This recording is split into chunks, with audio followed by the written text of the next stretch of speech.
Sejumlah Menteri Presiden Joko Widodo secara terang-terangan memberikan dukungan kepada pasangan calon presiden dan wakil presiden nomor urut 2, Prabowo Subianto dan Gibran Raka Buming Raka. Capres nomor urut 1 Anies Baswedan lantas meminta Jokowi selaku kepala negara menertibkan menteri-menterinya yang dinilai melanggar netralitas pejabat negara. Hal ini disampaikan Anies usai kampanye akbar di gelanggang olahraga Parung, Kabupaten Bogor, Senin 22 Januari 2024. Dikutip dari tribunnews.com pada Rabu 24 Januari 2024, Anies menganggap Jokowi harus turun tangan dengan memberikan sanksi kepada pejabat negara yang tidak netral.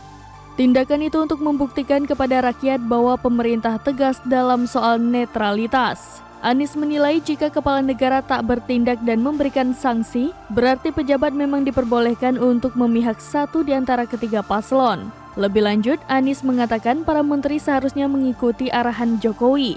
Ia lantas menganggap bahwa tindakan para menteri saat ini merupakan bentuk pembangkangan atas arahan dari Presiden. Diketahui ada sejumlah menteri yang telah menyatakan dukungannya kepada Prabowo Gibran.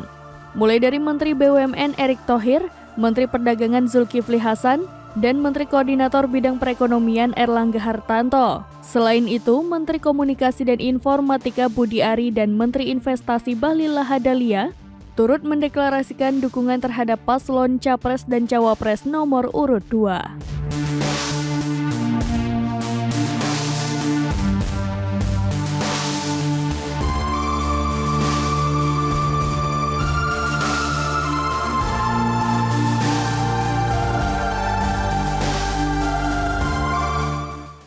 Download Tribun X sekarang, menghadirkan lokal menjadi Indonesia.